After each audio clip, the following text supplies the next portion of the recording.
Classic. Well, let me send another. Okay, we're good. There.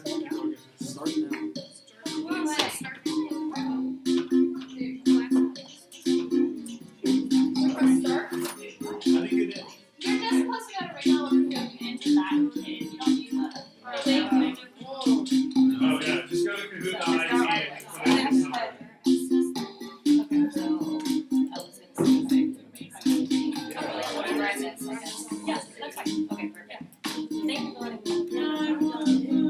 Is everybody figuring it out? Yeah.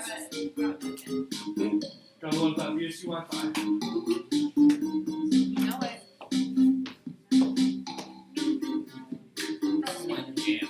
Yeah, I'm probably gonna mute it.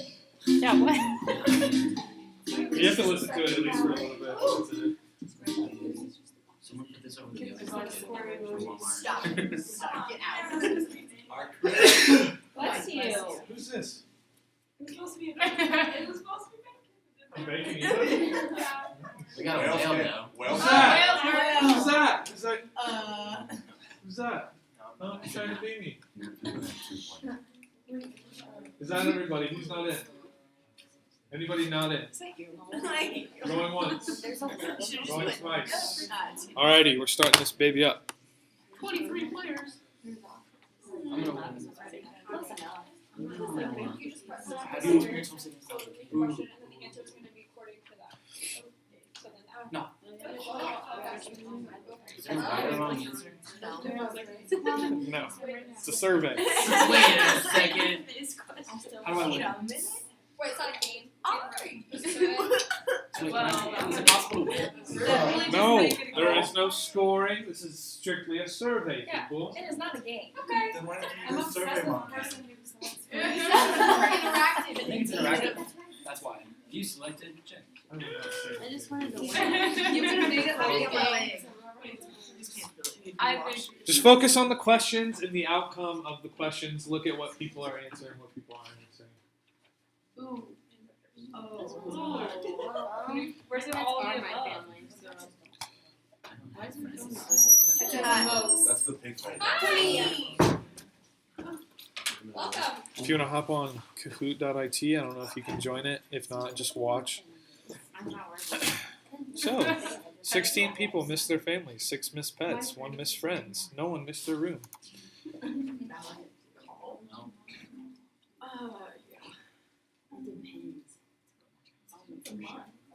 Today.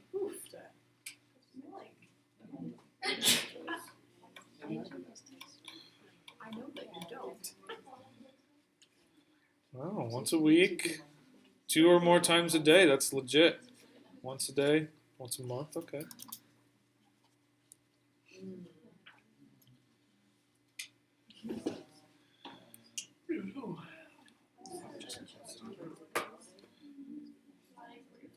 It's also random. So Yeah. I haven't Sometimes. done every other weekend. I usually go sometimes. Nobody's winning. It's not a game. I know. So you're in that. Okay. I don't want to wait. Fluctuation. Cool. Thank you.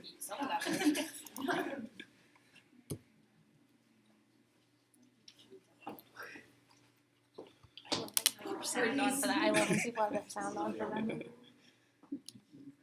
That's not I guess which one was You want me coffee? Yeah. Watching The Office. Oh, yeah. I'll drink water. Water's just as good for you.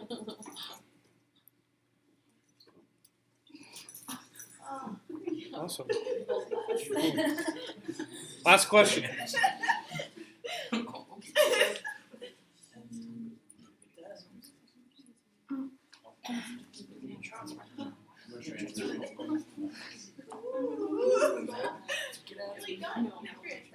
Live at my house. Split rent. Oh, shoot. Skip that one on accident. You just said yes. Survey over. Okay. What might be similar to being homesick during college compared to being Pass your homesick phones in to camp? the end of the row this way. I was kidding.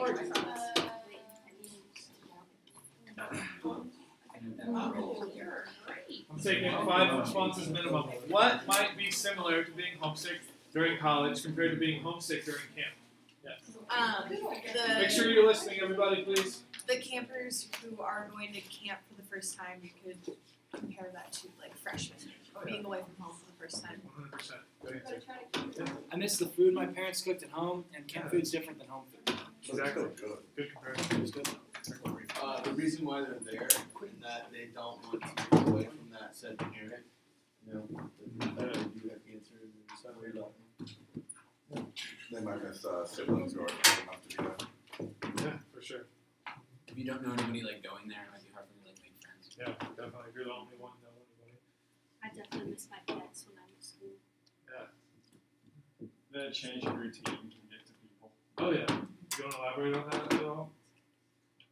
Like if you're used to like doing this on a certain day Yeah. and then at certain times, and then all of a sudden it's just a big change out of nowhere that can For sure. psych off. And with that, also like morning and night routines. Yeah. As far as, like going to bed and getting up. For sure. Anybody else before we move on? Those were really good responses. Thank you for participating.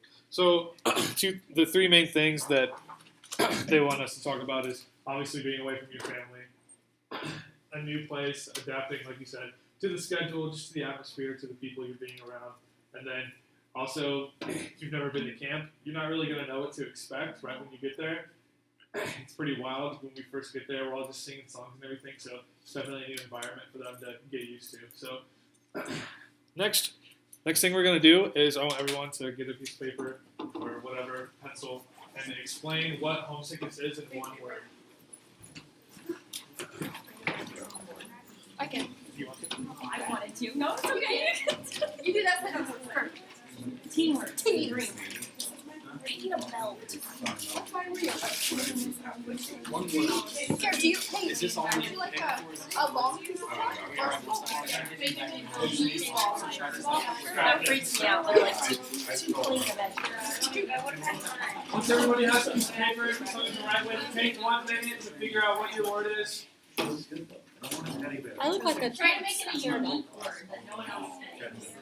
You need one? It's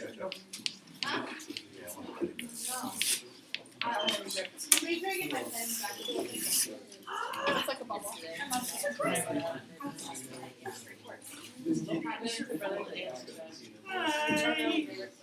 Hello. The camera. I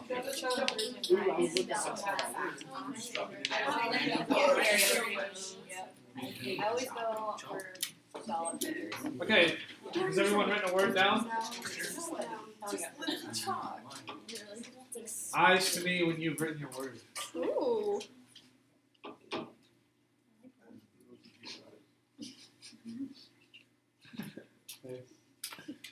You actually hate it though, so. Okay, well, while you're finishing up, let's go ahead and if you feel like your word is great, go ahead and tell us what it is. Yeah. Loneliness. Okay, cool. Isolated. You guys can write these down if you want. I didn't hear the first one. Loneliness. I don't know how to. Lonely. There we go. L-Y? What would you say? Isolated. Okay. Can you explain that?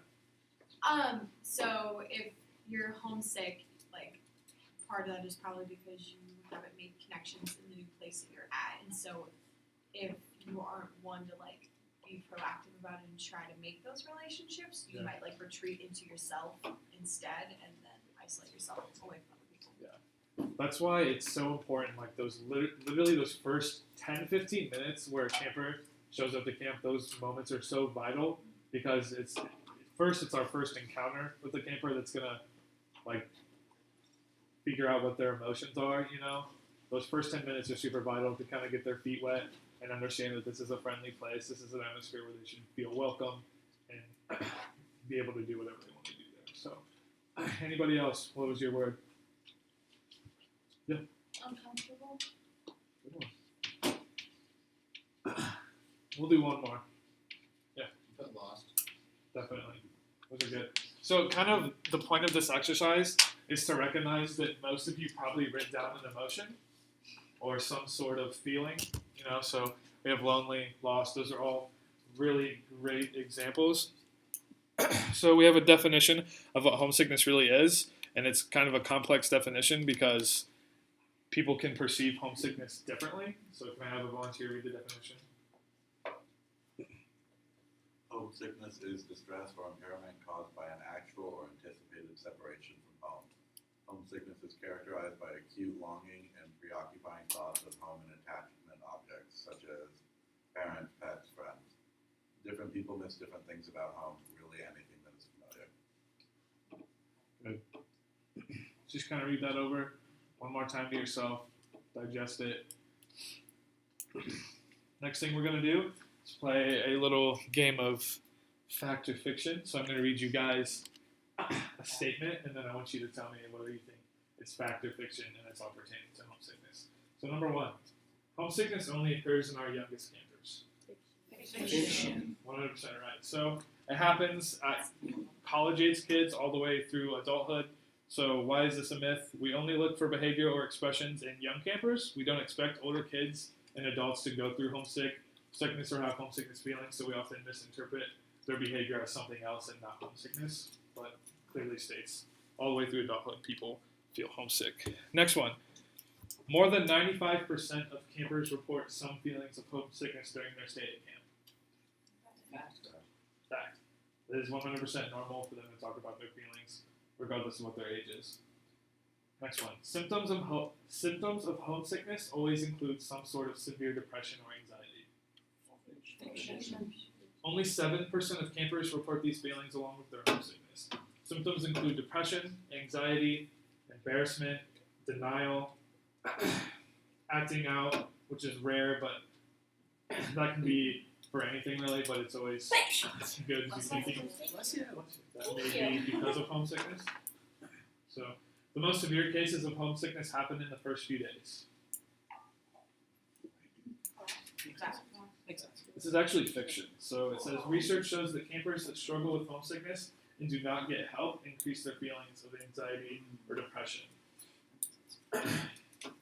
Children are more likely to get homesick if they have little previous separation experience.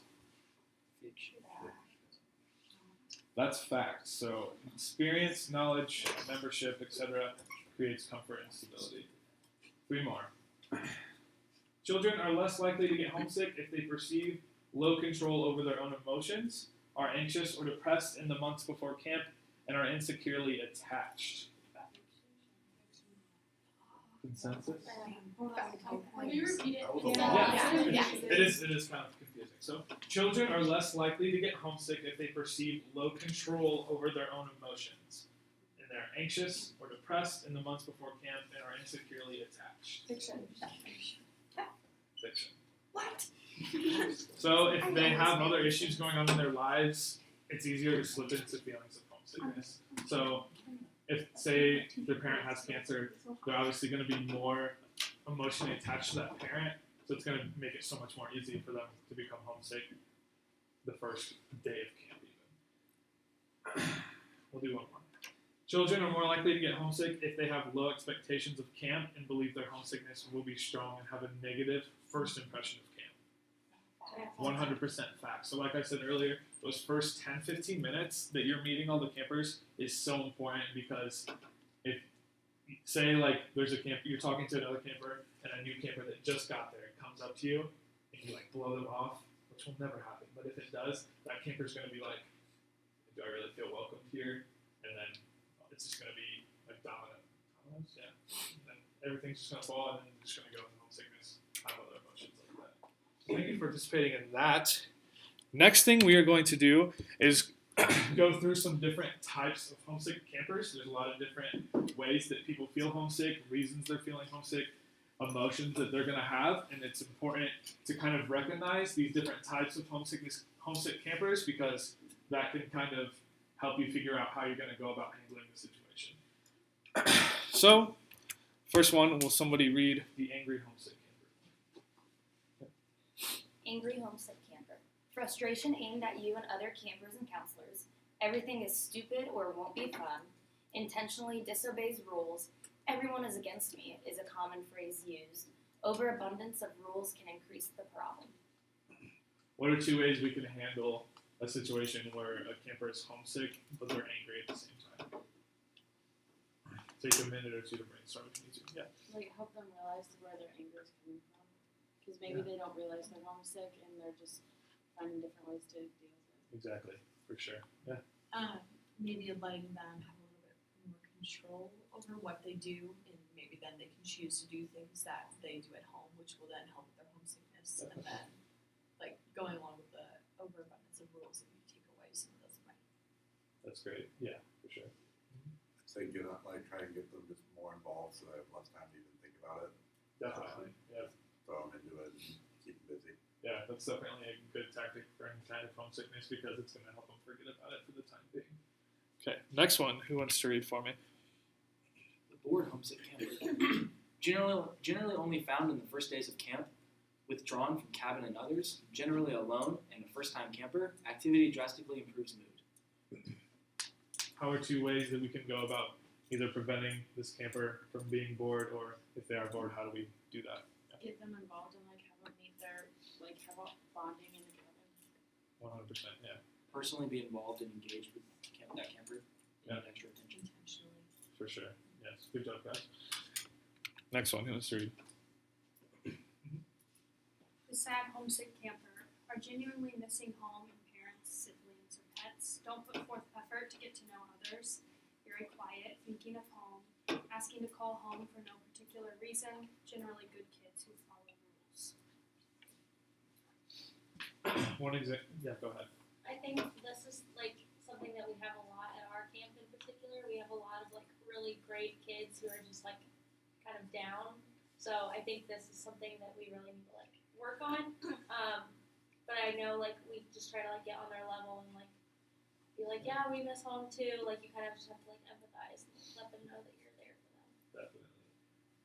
I had an example of this. It was the first night of camp. We were in the cabin, and Coyote was very, very timid. Like for the first couple of days of camp, it was the first time he'd been a camper like that. He was not really used to the kids. He didn't know well. Not really sure what to think about the Green Croc counselors at the time. But he didn't want to go to bed that night. He was upset. He was crying, and I just told him like, all the counselors are here for you, and we're not supposed to show the campers the schedule for the entire week. But in like extreme scenarios, he was so homesick. I showed him the schedule, and I just pointed out to him. I said, "These are all the fun things that we have planned for you. If it means anything, we plan this stuff for you, and it's going to be so much fun. So why don't you just try to go to bed, and then when we wake up in the morning, we're going to have loads of fun. We're going to get to know each other so well. We're going to become really good friends." And I think that worked really well. And he was used to watching TV in his room when he went to bed. So Rice Krispie gave him flashlights to put in his pillowcase, and he went to bed. So woke up the next morning with a huge smile on his face. So anything goes when they're super homesick. Just do your best to try and Anybody else have any examples of when they had a homesick camper and what they did to help that situation? It wasn't my camper, but I think it was. I'm not sure. We have a couple of teen girls who, straight up, they just won't really like. It's not that they won't participate in the activities; they just would rather watch than participate, and we don't get mad at them for that. We have a couple of girls who just really enjoy like reading and writing and like being part of the activity, but kind of farther away. And it may be because they were homesick or sad or something like that. But the biggest thing to do is not like, you can't force a kid to do anything, but instead like excel on their strengths that they, you know what I'm talking about? Like excel on their strengths, invite them to do the activities. Always invite them more than once, repetitively. You know what I mean? But I think they were also some of our best campers who followed every rule possible. So kind of just highlight that, like praise them for that. And ask about their interests. Yeah, make an activity out of them sitting on the bench instead of being in the lake. Like, we did a lot of bracelets, we played a lot of card games, and someone read to me for 25 minutes, but what's up? But no, just like going off of that, like a lot of them it's because like they've had to grow up and they like take care of their younger siblings, and you'll like hear that through empowerment.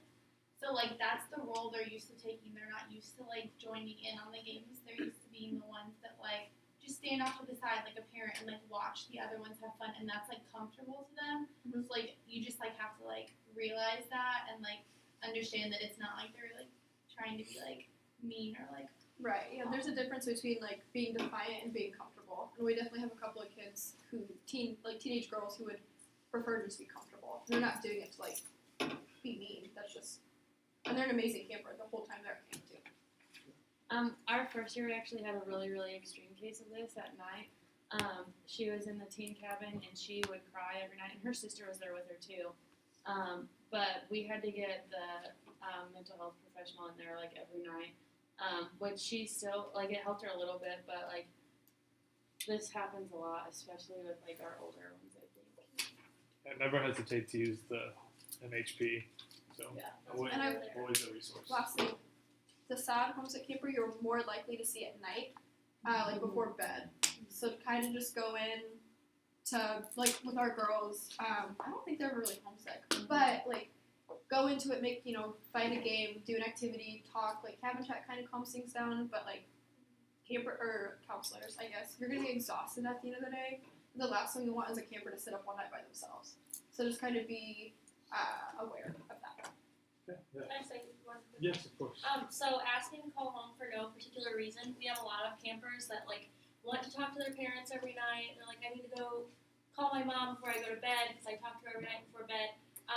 But like Camp Custom national rule is they're not allowed to talk to their parents.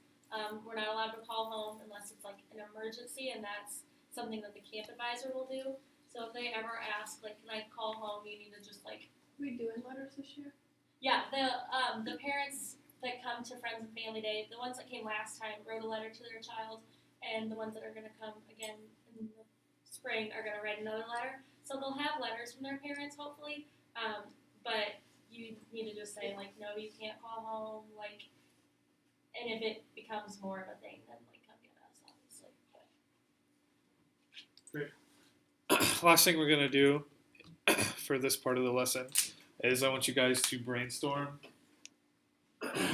other expressions of angry, bored, homesick campers that you may have experienced past years in camp, or if you just have any other ideas, then also other categories of homesick campers. So take a few minutes to brainstorm this, and if you have anything to say, just go ahead and say it.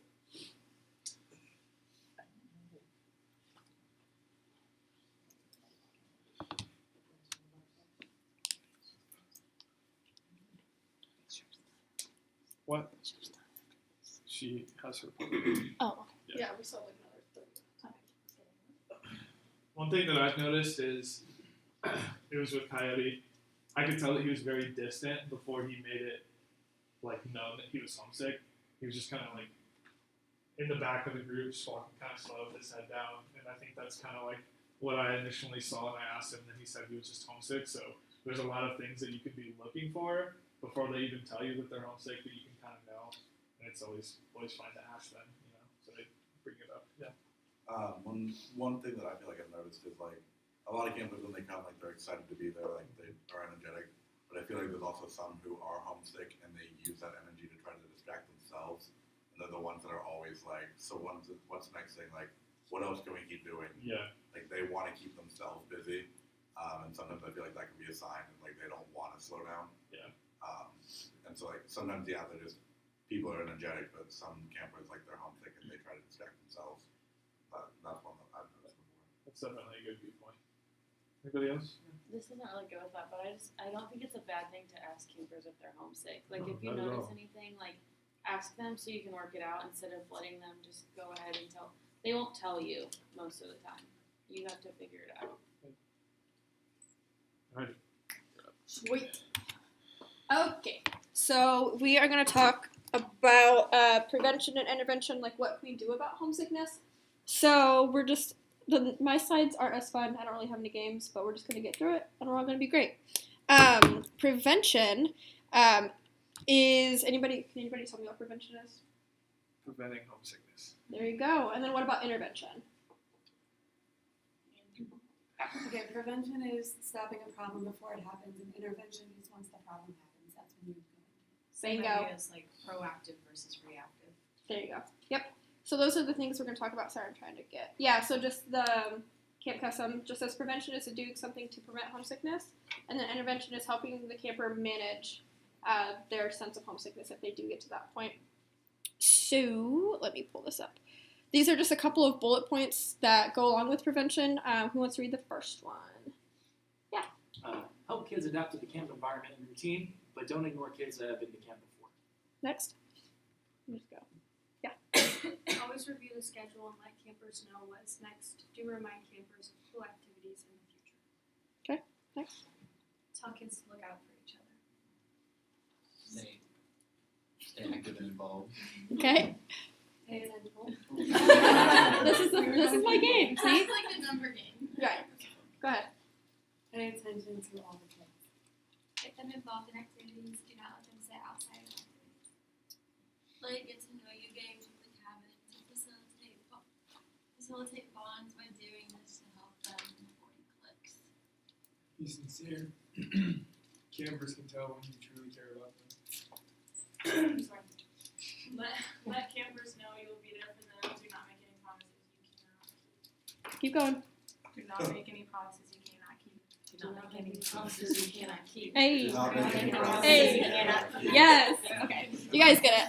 So obviously the whole point of that slide is Do not make promises you cannot keep. that is the worst thing you can do to these campers. If you tell them, an example would be You can call your mom later. And That- with Mountain Dew. that, or even like, I promise I'll be right back. You better go back. Like, you find that kid and you go back to wherever they are. Those kids are really going to hold on to these things. They're going to be really sensitive, especially if they are homesick. So even if it's, I promise I'll sit with you at lunch tomorrow. Write it on your hand. Like, sit with that kid at lunch tomorrow because they asked you to, and you promised you would do it. Right? Right. Yeah. One thing that we've already talked about and we're even going to continue to talk about is when certain things come up during conversations or cabin chat, for example, they may say something that you have to report. And you can't promise that you can't tell. That And you're we not will- going to keep it a promise. You're not going to keep it a secret. Sorry. We have a training after lunch that's going to go over that in depth. Good point. Good point. A couple things that aren't on the slide. Well, no, they are on the slide. Next one. I was going to read them for you, but they're up there. Anybody? Somebody? Orient and Okay. welcome. Orienting your campers begins before camp starts with a phone call from a leader, a camp brochure or DVD, or other materials detailing daily camp life. Before your campers arrive, memorize their names. This will make them feel welcome and, you guessed it, at home. To make campers feel even more at home, help them customize their bunk with a name card. Maintain close contact with your campers during the first day. You are their substitute parent. It's big. Not quite, but the name card thing. I like that. I do too. We all have a good range. Integrate. Yes, Lego. Go ahead. Yeah, integrate. Immediately integrating your campers into camp Listen gives up, them the good first impression of camp. It gets them psyched up and gives them a sense of control. It's uncomfortable to be clueless for very long, and to enhance integration, introduce campers to one another and make sure schedules and maps of camp are posted in visible locations, and tell kids what's coming up on next on the schedule. So about the schedules, and like you can kind of give them a hint, like we're gonna do this, and like especially our littles, it's like what's next, or whatever. You can let them know, but we don't really like let them look at the schedule because then things just get out of whack. And so it's kind of fun to keep it like, oh, what are we doing next? Like guessing. But if they ask, you can let them know like next we're doing feet on bed or we're doing lunch, but like you don't have to tell them the whole week. Also with that, I was going to say, like, especially with the younger ones, you don't want them to see, because sometimes it's things that only the older kids do. Yeah. And they don't necessarily even know that it's going to happen, so if they see the schedule, then they get jealous, and that just creates drama. And there are a few exceptions to this. We have a few kiddos on the autism spectrum, so obviously they like really follow a strict schedule and they like to be prepared for what's going to happen. So in that case, like we'll let you know if they need to know the schedule. Also, I know the teen girls liked knowing what was going on because they wanted to know what to wear for the day. So maybe you could like let them know just like a rundown, but. And then, so Big Mac talked about it a little bit, but the first like 2 hours of camp were the most important. So last year I wasn't as involved because I was like holding up the sign and screaming at people when they were driving in. But for the like people who don't scream at people when they're driving in or checking people in, you're gonna be playing games and like getting super excited when you see the kids. Like I know for you new counselors, you're gonna be like, you like so excited to see you, like, but like. Ask someone before, like if you see a kid coming up, you're like, hey, what's their name? Like, saying their name is going to make all the difference. Making them feel validated and like you were excited, like you were waiting for them to get there is going to make the entire difference. And if it's a new camper that none of us know, hey, like, what's your name? Da-da-da, and then just repeat their name, like, oh, we're so excited to see you. Like, you know what I mean? Just get so excited, like, make them feel like we were all waiting for that camper to show up, and that's gonna change the game. And no matter how much you prepare for that first moment where you're meeting a camper you don't know, it's going to be awkward. Oh yeah. You just have to like put on the face that you are the most energized person in the world, and they're gonna have fun, and then you'll get to know them, and it'll all be fine. But it's gonna be awkward no matter what. So, Also, like, I know there's a ton of you that are new, but we also have a ton of campers that are new that none of us have met either. Right. So That's why come to Friends and Family Day, because you'll like meet them and it'll make you feel so much more comfortable. Like, and then by like day 2 of camp, you don't even know who's new and who's not. Like we're all. It's so fun. Wow, I'm so excited. Okay, we're gonna talk about intervention. I'll read over a couple of these just because this part of it, like preventing homesickness, like you can't prevent someone's emotions really, but you can definitely intervene. What's up? I was just asking. It's long. I didn't know if you typed it or not. I literally copy and pasted this from our training. Intervention, super important. So try to give the camper like special attention. By that we mean like the same special attention you're giving to camper A, make sure you're doing it to camper B, camper C, D, everything else. Just treat each camper like camp was made for them, and you're gonna be good. Acknowledge and validate the camper's feelings. Like if they tell you they're homesick, don't be like, oh, you don't need to be homesick. Don't like dismiss how they feel. Validate that how they feel, but then move on. Kind of like make it one swift motion. Don't ignore the camper's physical complaints. There are some, we're going to go into this with my other training, there are some campers who are like hypochondriacs beyond belief because that's how they express being sad or being homesick or being any other emotion. So don't like set aside how they feel. Like the nurses are going to be there for a reason, even if you take the same kid over and over, like let the nurse handle that part of it. And then also if it ever becomes an issue, go to Daisy and Smalls and they'll take it up from there. Always let your supervisors, Daisy and Smalls, know when you have a homesick camper.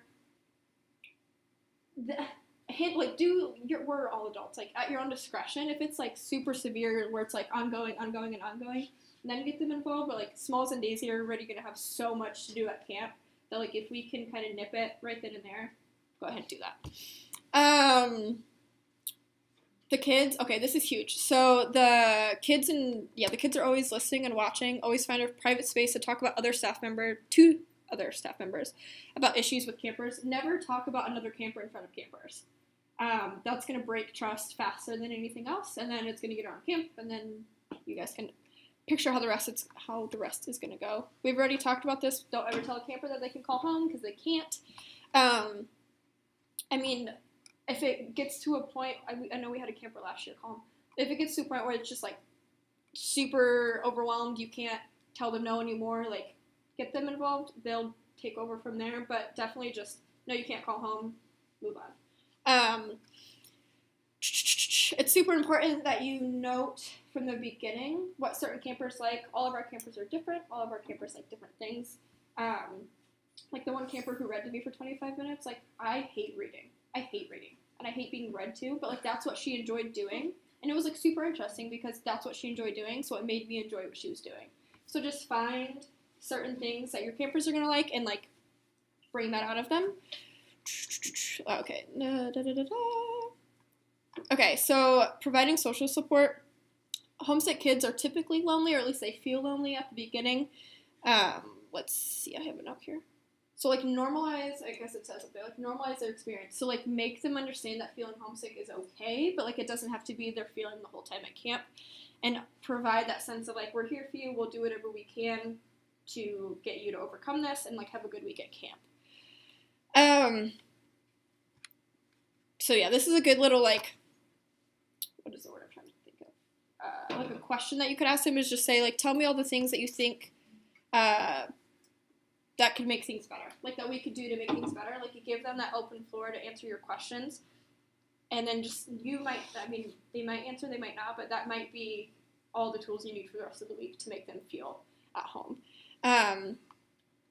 So just keep an eye out for certain campers on how they're coping with it. If you feel like it is out of your hands, you can go to Daisy and Smalls, and correct me if I'm wrong. We talk about it a lot in the other training, but if it's to a point where anything at camp, where it's like so serious that you feel like you need to go straight to the MHP, that you don't want to tell the directors, you can, right? Okay, you can go straight, you don't have to do the hierarchy, like you can go straight to REMI or MHP if you feel like it's necessary at that point. Again, at your own discretion. So each cabin will have like a unit leader, and the unit leader will have the walkie, and everyone is on the same channel. But if for some reason you need to have a private conversation with someone, then you'll say like, Speed Racer to Remy. Like, can you switch to line 3? And so you both like will switch to line 3, and then it's just you two. So like if it's something where you're too far, but that's like one way of doing that. So unit leaders, if you feel like you'd want to leave it in their hands and have them do it, like utilize, I think it's on here. Your fellow staff are your best resources. So like if you don't feel like you are equipped or anything to be able to handle it, like go to your unit leader. They can go to the director, so you can go to the MHP, or again, you do have the option to go straight to the MHP. You don't have to follow that chain. We, like the admin team in general, so like all of us on admin, and then the MHP and the camp advisor, we communicate all day long. Like we're always like meeting up to like talk about issues. So it's not like it will really like take a long time to like get from us to them. But Right. If you want to like just go to them and then we can be filled in later, that's totally fine too. Beautiful. So then this is going to be like developing new coping strategies. I'm not going to go over all of these, just like the bolded ones. So promote a connection with home, help the campers write letters, make time during the day for everyone to write, give your campers a return address for camp so they can get a letter back. Are we doing that this year? We're not doing letters home, are we? This was from nationals. So like what you can do, what I did with like a couple of the littles is we have time throughout the day where they can like write letters to home that they can give to their parents when they see them. So it's kind of just a way for them to like write out what they're feeling. I had to do it with Rhinestone. We don't mail out letters. This is from the nationals thing. So some camps I'm sure probably do, but we just don't do that. And then this is huge. So keep most of your conversations with the homesick camper to like 15 minutes, preferably like 7. But if you feel like you need to utilize that 15-minute window, go ahead. It's just easier to kind of get things moving quicker if you don't sit on it. Does that make sense? Like if they're homesick, kind of validate them and move on. Okay. Whoa. Okay, so the teach coping part, we're not MHPs, so we can't like be their therapist, but we can definitely encourage them to cope in healthier ways than what they are doing. So, like, have them write a letter that they're not going to send, but they can just write it to kind of get out whatever they're feeling. Talk with someone that might make them feel better. So maybe it's a counselor that they've created, like, a bond with, or a camper that they've created a bond with. Ask if they would want to talk to that person, and then kind of just go over things with them, like, oh, what do you like to do at home? Is there something that we can do here that you like to do at home? And 99% of the time, we will find a way to do those things. So... we're going to break into groups. Where's our little... I have the handout. I was, but, like, I put it all up on the floor, too. We're just going to break up into groups. So we're going to put you in groups. When you get into groups... How many groups? I think it's 5. Hold on. Uno momento. We'll just do 5. Okay. Handy dandy group maker. There's your group, people. Okay, so group 1 over there. Hey, we're like all sitting here. Group 1, yeah, there. Woo! Group 2 in the back. Group 3 over there. Group 4 down here. Group 5 over here. Big Mac. I'm here. Wait, no, you took the long route. You took the long route. Group 4 is up here, actually. Where's 5? My name is 5. Go back to the thing. Jiggle's name isn't on. We'll just split. Jiggles! Oh, wait, take Speedy. Group 3, where you at? Over there. I thought 2 was out there. Where's 5? Right here. Group 3, raise your hand. Woo! Yeah! 5 over here.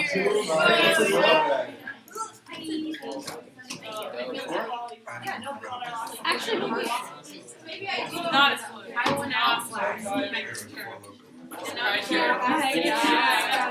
here. How do I pause this? Or shut it off? Or shut it off? Not off? I don't want it on there.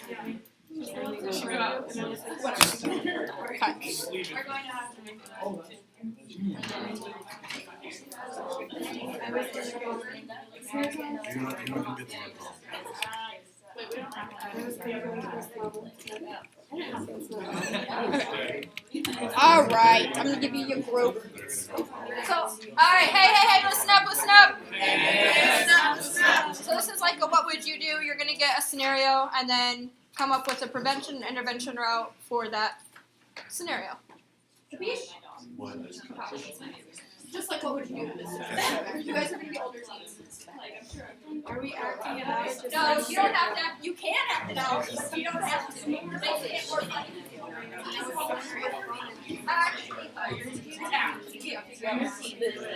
we just cover like teens in general, however, and regular practitioners. Yeah, that's not gonna be a thing. We essentially had all the rounds under one Well, one of your campers seems to be in his own world all the time. He's generally withdrawn and specialized in mental space. You have noticed that it's really agitated. This is the second night he's talking to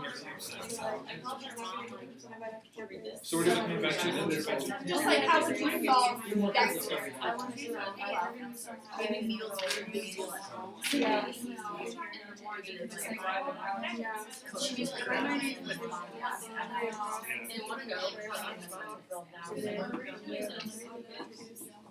Well, we actually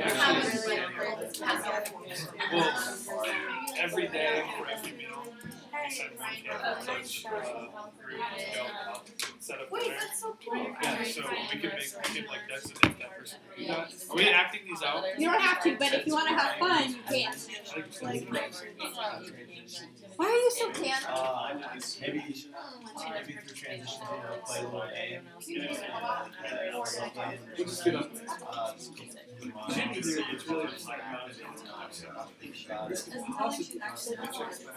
just some family tradition. Hey, Sophie.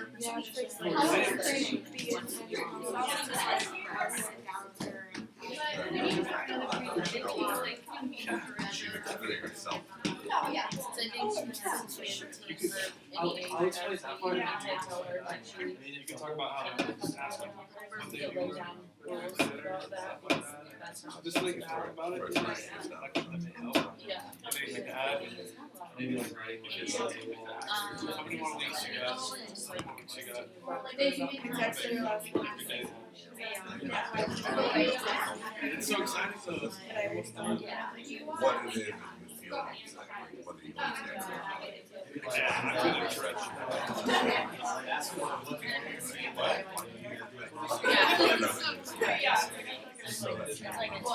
That's much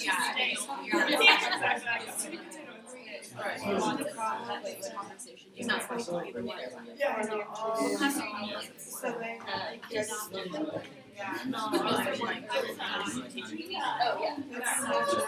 Alright, take just another minute or two. Speaking English, walking Yeah, just this. Just these? Yeah. What is it called? I don't know what that is. And then Big Mac. I have like these things of like, what should you do? But like, we'll talk about it. Especially like get on the level. It's essentially like a big ass. Alright. Is everyone ready? So is it kind of like your final? Everyone? You guys look ready. You look ready. Or do you guys want to go in order? Like, we'll just read them. Alright, hey, listen up. We're gonna go over these real quick, because we do have another training to squeeze in before lunch. So listen up. Please listen. Yeah, which one are you? The 9 to 10. Okay. One of your campers is really sad and has been since he arrived. He often breaks down crying during transitions and when the group is not engaged. The other campers have noticed all the attention he's getting, and 3 or more kids have started to act homesick as well. We discussed about through transitions, playing games, keeping their minds active so they're not totally thinking about it. Also discussed at cabin chat, maybe changing a couple questions to reflect on like, what do you guys like to do at home? Bring it up more so we can get a sense that who's all feeling kind of homesick. We also discussed maybe asking them in the cabin chat like, what's one small routine that you do at home that we could probably implement during camp, so they don't feel totally foreign, like their whole schedule's totally out of whack. So that's begin with. And alright guys, see you later. Have a good day. Bye, Pringle. Thank you. He has an interview. Who wants to go? You guys. Do you guys want to go real quick? What was your? We had 7 to 9. So Okay. You want me to read You this? can read it out loud. Yeah. One of your campers is very homesick. She is okay if the counselor is always with her engaged one-on-one, but always seems to be teetering on the edge. Every couple of hours, she insists on going to the getaway because she feels sick. It is starting to be a real drain on the unit staff. So like this again. This is from National. So like the getaway, not a thing. Carry on. It's like the nurse. Yeah, we said it was like the nurse. Sure. Sounds like a good idea. So if the camper is wanting to go see the nurse, then you have to listen and take them to the nurse most times. But if it starts to become like a recurring thing, you can kind of tell like, okay, maybe they're not actually sick, they're just saying this to go somewhere else. Then maybe you can have the nurse come to you, or try and see if ask him, see if there's a way that you can solve it right where you are. Or like maybe if you have Band-Aids with you, you can be like, here's a Band-Aid, make it feel better. Yeah. So most of us like carry fanny packs. You don't have to have anything in them, but if you want to have like little band, yeah, the unit leaders will also have like a full blown like first aid kit. But again, one of those situations where here's a Band-Aid, kid, like you're good. Sure, good idea. And our nurses are usually pretty good about getting that solved real quick. Who wants to go next? You. One of your campers seems to be in his own world all the time. He's generally withdrawn and doesn't really participate. You have noticed that he gets really agitated and upset at meals. This is the second night, and he's starting to get really upset and sad when it is bedtime. So what we kind of did was we traced back the 2 times where he's getting really homesick, and that is meals and bedtime. So if little Junie here is upset at dinner, per se, maybe he has some like family time dinner traditions that he does. And so one thing that we thought of is how we send one camper from each group to go and help set up for dinner. You could send a counselor and a camper to go help him do that, and just have a conversation with him during that period. Oh. You want to explain? Yeah, and then you could also just sit with him at dinner and like talk to him about if he has any traditions For at sure. dinner time and like just get to know them better. Yeah. 10 to 12 is a really weird age, so connecting with them is super awkward. But finding even just the littlest things like that. I mean, Beef is 13 now. But he just turned 13. Awkward. It's just an awkward age. So yeah, definitely find that little thing. Go with it. Do you want to talk about bedtime, or is that your end? Just kind of the same thing, talk to them, see if they have any bedtime traditions. Put Just so they flashlights can, in their pillows. so they can talk about it, and Yeah. tell them that you're there for them. And, Right. Just talk to them, yeah. run to the mills. Teens? We're tweens. Tweens. You have a camper that has never been away from home before. She genuinely misses home and her parents, but is embarrassed to say anything in front of other campers. She sometimes seems engaged, but is very quiet and isn't making many connections with other campers. So the first thing we said is like maybe during transition time, just kind of hang to the back to the other group with her and have a conversation with her, so you can talk about, and you're not like singling her out and people don't notice her being taken away, but you can kind of process it with the camper during transition, and then And then if like after you like talk to them a little bit, maybe like try and like introduce them to other people, and like maybe they just don't know like anybody's names, or maybe if like you notice that 2 campers have something in common, like even if it's like something dumb, like same color shoes or something, like bring that up. Yeah, that's awesome. Good job. And the last one? So we did both, and they were kind of similar. It was like the older teens and regular teens. So basically, like, they're not fitting in well. They're saying they don't want to participate. They're bringing the other people in their group down. They're defensive and homesick. So we just kind of said, like, first of all, we need to lay down the rules and be like, you can't bully other people. You can't, like, tell people that they suck, or, like, act like you're better than everybody. You have to, follow the rules of camp, which is, like, bully-free. So we said you need to set those rules first, no matter if they're homesick or not, because that's not okay. And then you just need to, like, try to talk to them and be like, well, maybe your mind would be taken off of it if you did participate, and you would realize that, like, our games aren't stupid, or, like, you might actually have fun. And then Burrito said something. What did you say? Burrito said something that I don't remember what it was. Sweet. All right. That's it. That's all. Good job.